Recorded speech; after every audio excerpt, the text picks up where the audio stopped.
Skip Bayless hindi natuwa sa pagkatalo ng Lakers, binanatan si LeBron at JJ Redick. Pero bago yan, dito muna tayo kay Looney Walkers. Maraming fans ng Lakers ang nanghihinayang at naniniwala na dapat kinuha muli ng Lakers itong si Looney Walker para makatulong at may players na maasahan sa kanilang bench scorer. Si Walker na naging bahagi ng Lakers noong 2022-2023 season ay may 1-year $6.4 million deal dati sa Lakers. At nag-average siya ng 11.7 points, 1.9 rebounds at 1.1 assists habang may 36.5% shooting sa 3-point area.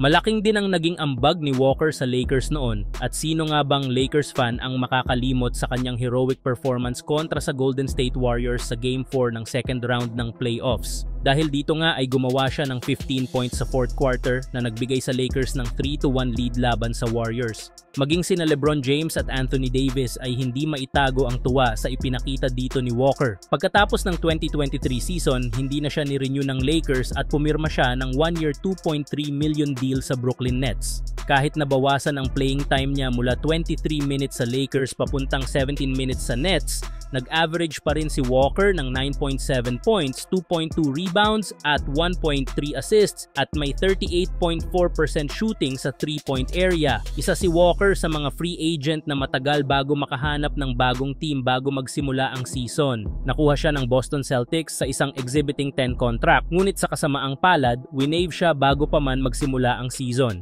Marami sa mga Lakers fans ang umaasang bumalik sana siya sa koponan lalo't kulang ang bench production ng team. Pero kahapon nga ay may balita na pumirma na ito sa isang team sa EuroLeague. Inaasahan pa rin na makakabalik pa ito sa NBA sa mga susunod na season.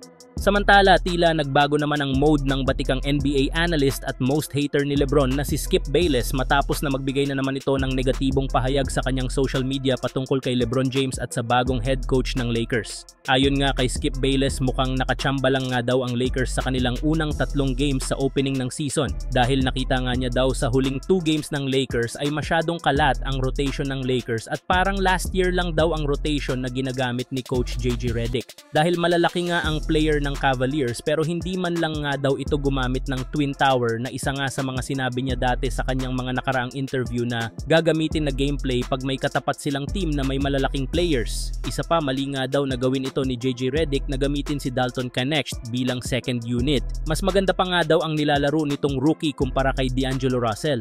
Kaya dapat nga daw na gumawa ng bagong starting 5 ang Lakers kung gusto talaga nilang manalo sa mga susunod na season. Hindi rin naman nakaligtas itong si LeBron James kung dati laban sa Kings ay pinuri siya nito dahil sa kanyang triple-double performance. Ngayon ay nakatikim siya uli kay Skip Bayless dahil nga sa naging laro niya sa Suns ay nagkalat nga ito na nakascore lang ng 11 points. Samantala kahapon kahit na maganda ang performance nito, binanatan uli siya ni Skip Bayless dahil mas inuuna pa nga daw ang legacy nito kumpara sa laro nila kahapon. At hindi niya kaya buhatin ang Lakers laban sa kanyang dating team na Cavaliers.